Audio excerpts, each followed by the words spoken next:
나스닥100 기반 고배당 커버드콜 ETF를 찾다 보면 반드시 만나게 되는 두 종목이 있습니다. JEPQ와 QQQI. 댓글에서도 커뮤니티에서도 검색을 해봐도 이 둘을 비교하는 글이 가장 많아요. 둘 다 나스닥100을 추종하고 둘 다 매달 배당을 주고 포트폴리오 구성 종목까지 74개가 겹칩니다. 겹치는 비중만 약 68%예요. 거의 같은 주식을 사면서 옵션을 활용해 배당을 만들어내는 구조적으로 매우 유사한 ETF인 거죠. 그래서 많은 분들이 고민하십니다. JEPQ를 사야 하나? QQQI를 사야 하나? 인터넷에서 검색해보면 JEPQ가 낫다는 의견과 QQQI가 낫다는 의견이 반반이라 오히려 더 혼란스러워지기도 합니다. 오늘은 이 두 상품을 배당률, 배당 안정성, 운용 규모, 운용 구조, 총수익률, 주가 방어력까지 전부 실제 수치로 비교합니다. 이 두 상품은 겉으로 보면 비슷하지만 매달 입금되는 배당금의 안정성에서 결정적인 차이가 있어요. 평균 배당률이 아니라 매월 실제로 내 계좌에 찍히는 금액이 얼마나 일정한가, 이걸 제대로 비교하는 순간 답이 달라집니다. 오늘 영상 끝까지 보시면 고배당 커버드콜 ETF를 고를 때 가장 중요한 기준이 무엇인지 확실하게 정리되실 겁니다. 구독과 알림 설정 해두시면 배당 ETF와 레버리지 ETF 전략을 새롭게 업로드될 때 바로 받아보실 수 있습니다. 자, 그러면 먼저 두 ETF의 기본 스펙부터 비교해 보겠습니다.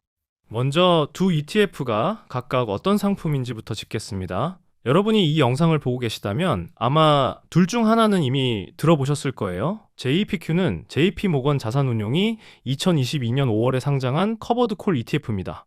현재 AUM이 약 400억 달러, 원화로 약 56조 원 수준이고 전 세계 커버드콜 ETF 중에서 매우 큰 운용 규모를 가지고 있는 상품이에요. 보수는 연 0.35%이고 배당 수익률은 약 10.4%, 현재 주가는 약 60달러대입니다. 상장한 지 약 4년 만에 이 규모까지 올라온 거고 2022년 나스닥 하락장을 직접 겪은 나스닥 커버드콜 ETF이기도 합니다. 그만큼 실전 검증이 되어 있어요. QQQI는 NEOS가 2024년 1월에 상장한 커버드콜 ETF입니다. JEPQ보다 약 1년 반 늦게 출발했는데 현재 AUM이 약 130억 달러, 원화로 약 18조 원 수준입니다. 보수는 연 0.68%이고 배당 수익률은 약 13.5%, 현재 주가는 약 56달러대예요. 둘 다 나스닥100 종목을 보유하면서 콜옵션을 매도해 프리미엄 수익을 배당으로 지급하는 커버드콜 전략을 사용합니다. 자, 여기까지 보면 AUM은 JEPQ가 3배 이상 크고 보수도 절반 수준이니까 당연히 JEPQ가 압도적이죠. 근데 이 기본 스펙만으로는 승부가 안 납니다. 지금부터 실제 숫자를 하나씩 뜯어보겠습니다. 배당률부터 보겠습니다. JEPQ의 최근 12개월 배당 수익률은 약 10.4%이고 QQQI는 약 13.5%입니다. 차이가 약 3%포인트예요. 숫자만 보면 그냥 좀 차이 나네 하고 넘길 수 있는데 이걸 실제 투자 금액으로 환산하면 생각보다 차이가 큽니다. 1억 원을 투자했다고 가정하겠습니다. JEPQ에 넣으면 월 평균 약 84만 원의 배당이 들어옵니다. QQQI에 넣으면 월 평균 약 113만 원이 들어와요. 매달 29만 원 차이, 1년이면 약 348만 원 차이입니다. 3억을 넣으셨다면 연간 약 1044만 원, 5억이면 연간 약 1740만 원 차이가 벌어지는 거예요. 같은 나스닥100 기반 커버드콜 ETF인데 매달 통장에 찍히는 숫자가 이렇게 달라집니다. 물론 보수 차이도 함께 생각해야 합니다. JEPQ의 보수가 0.35%로 QQQI의 0.68%보다 약 0.33%포인트 낮거든요. 1억 원 기준으로 연간 보수 차이가 약 33만 원 정도 됩니다. 무시할 수 없는 금액이긴 하지만 배당금 차이가 연간 348만 원인 상황에서 보수 차이 33만 원이 이 격차를 뒤집지는 못합니다. 장기적으로 보수 차이가 복리로 쌓이겠지만 배당금 차이 역시 복리로 쌓인다는 걸 함께 고려해야 합니다. 그리고 현실적으로 매달 29만 원의 배당금 차이는 그 자체로 TQQQ나 QLD를 추가 매수할 수 있는 실탄이 됩니다. 이 돈이 매달 쌓이면 복리의 복리가 작동하는 거예요. 근데 여기서부터가 진짜 중요합니다. 오늘 영상에서 가장 핵심적인 부분이에요. 고배당 커버드콜 ETF를 매수하는 근본적인 이유가 뭘까요? 높은 배당금을 매달 받는 것, 그리고 그 금액이 예측 가능해야 한다는 겁니다. 아무리 평균 배당률이 높아도 어떤 달에는 많이 들어오고 어떤 달에는 확 줄어든다면 그 돈에 기반한 투자 계획 자체가 무너져요. 여기서 두 ETF의 결정적인 차이가 드러납니다. QQQI의 최근 12개월 월 배당금을 보겠습니다. 가장 적었던 달이 주당 약 0.61달러, 가장 많았던 달이 약 0.66달러입니다. 편차가 고작 약 0.05달러밖에 안 돼요. 비율로 따지면 평균 대비 약 8% 이내에서 움직이고 있습니다. 거의 매달 같은 금액이 들어온다고 봐도 되는 수준이에요. 반면 JEPQ의 같은 기간 월 배당금은 가장 적었던 달이 주당 약 0.44달러, 가장 많았던 달이 약 0.62달러입니다. 편차가 약 0.18달러, 비율로 따지면 평균 대비 약 29%까지 흔들리는 거예요. 1억 원을 넣었을 때로 환산하면 JEPQ는 어떤 달은 100만 원 가까이 들어오다가 다른 달은 70만 원도 안 됩니다. 매달 30만 원 넘게 차이가 나는 달이 반복되는 거예요. 같은 커버드콜 ETF인데 배당금의 예측 가능성이 완전히 다릅니다. 여러분이 월급처럼 매달 일정한 돈이 들어오는 구조를 원해서 커버드콜 ETF를 선택한 거라면 이 편차는 반드시 확인하고 넘어가야 할 데이터입니다. 이 편차 차이가 왜 그렇게 중요한지 실제 사례로 설명드리겠습니다. 단순히 금액이 들쭉날쭉해서 불편한 수준의 문제가 아니에요. 이전 영상에서 말씀드린 것처럼 TQQQ나 QLD 같은 레버리지 ETF와 배당 ETF를 조합해서 사용할 때 배당금은 하락장에서 레버리지를 저점 매수할 수 있는 실탄이 됩니다. 이 실탄이 매달 일정하게 들어와야 매수 계획을 세울 수 있어요. 예를 들어 QQQI에서 매달 약 113만 원이 꾸준히 들어오면 3개월이면 339만 원, 6개월이면 678만 원이 쌓인다는 걸 미리 예측할 수 있습니다.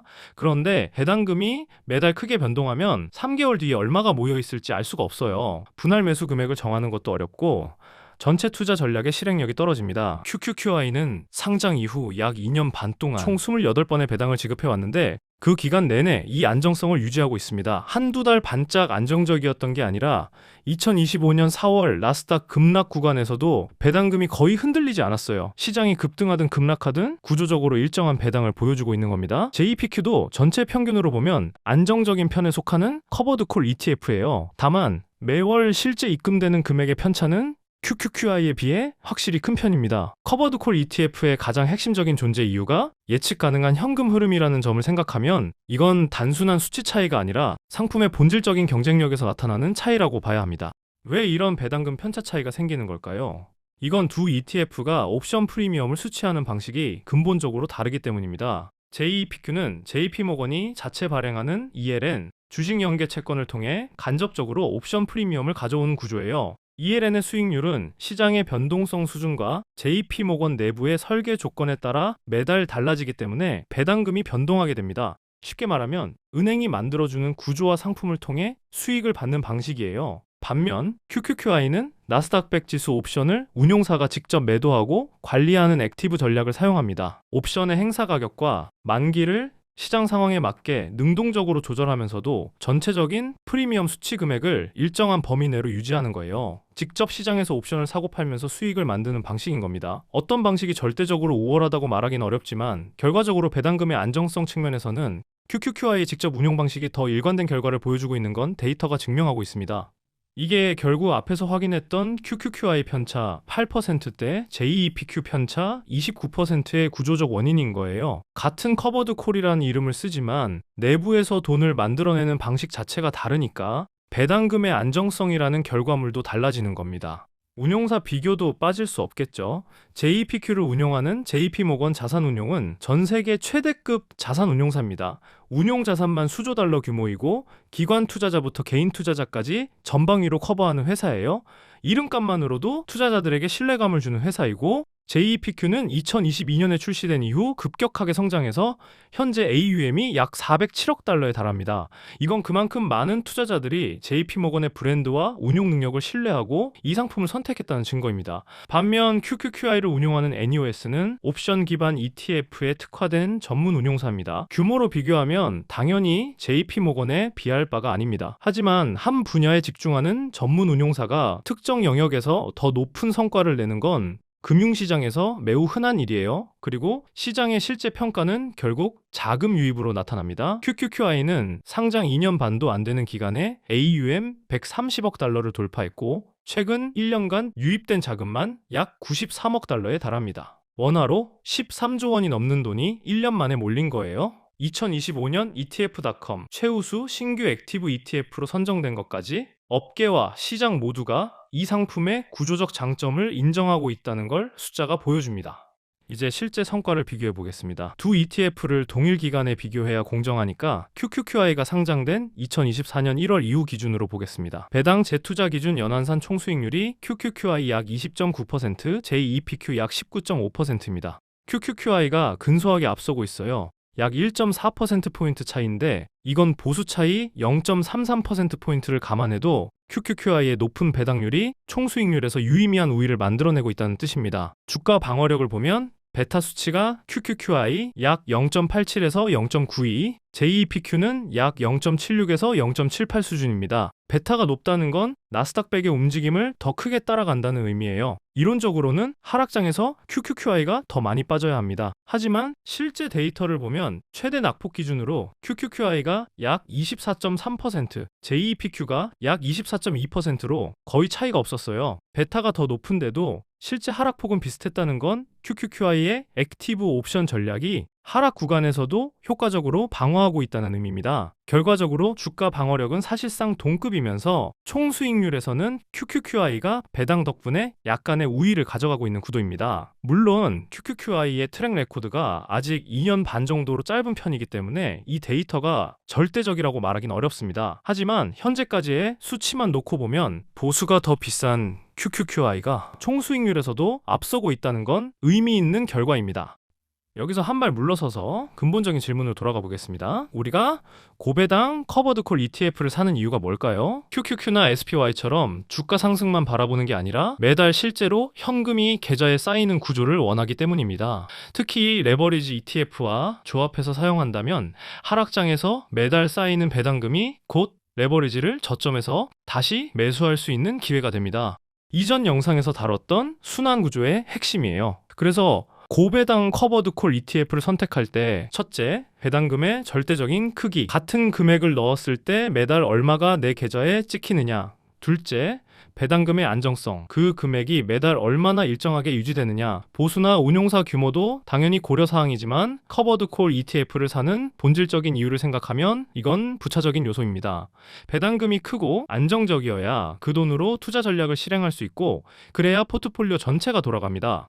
물론 JEPQ의 강점도 분명합니다. JP모건이라는 운용사의 안정감, 낮은 보수, 풍부한 유동성 이런 요소들을 중시하는 투자자에게는 JEPQ가 맞는 선택일 수 있어요. 하지만 커버드 콜 ETF를 사는 본질적인 이유인 배당의 크기와 안정성에서 QQQI가 JEPQ보다 앞서 있다는 건 오늘 데이터로 확인한 사실입니다. 정리하겠습니다. 첫째, QQQI의 배당 수익률은 약 13.5%로 JEPQ의 약 10.4%보다 약 3%포인트 높습니다. 1억 원 투자 기준 연간 약 348만 원의 배당금 차이가 발생하고 보수 차이 33만 원을 감안해도 QQQI의 배당 우위는 확실합니다. 둘째, QQQI의 월 배당금은 평균 대비 약 8% 이내의 편차로 매우 안정적인 반면 JEPQ는 약 29%까지 편차가 벌어집니다. 매달 예측 가능한 현금 흐름이라는 커버드 콜 ETF의 핵심 가치에서 결정적인 차이예요. 셋째, 운용 규모와 운용사 신뢰도에서는 JEPQ가 확실히 앞섭니다. 하지만 QQQI도 상장 2년 반 만에 약 130억 달러를 돌파하며 시장의 신뢰를 빠르게 확보하고 있습니다. 넷째, 배당 재투자 기준 총수익률은 동일 기간 비교 시 QQQI가 근소하게 앞서고 최대 낙폭 기준 주가 방어력은 거의 동일합니다. 지금 JEPQ를 이미 보유하고 계신 분들이 갈아타야 한다는 이야기가 아닙니다. JEPQ도 매우 훌륭한 상품이에요.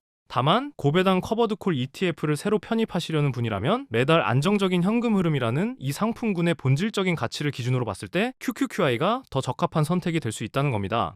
다음 영상에서는 SCHD로 월 배당 300만 원을 만들려면 어떤 조건이 필요한지를 다룹니다. 매달 얼마씩 사야 하는지, 총 투자 원금이 얼마나 필요한지, 현실적으로 과연 몇 년이 걸리는지까지 구체적인 숫자로 정리해드리겠습니다. 근본 배당 성장 ETF인 SCHD로 월 300이 가능한지 그 기준을 잡아드릴 테니 놓치지 마시고 구독과 좋아요 눌러두세요. 감사합니다.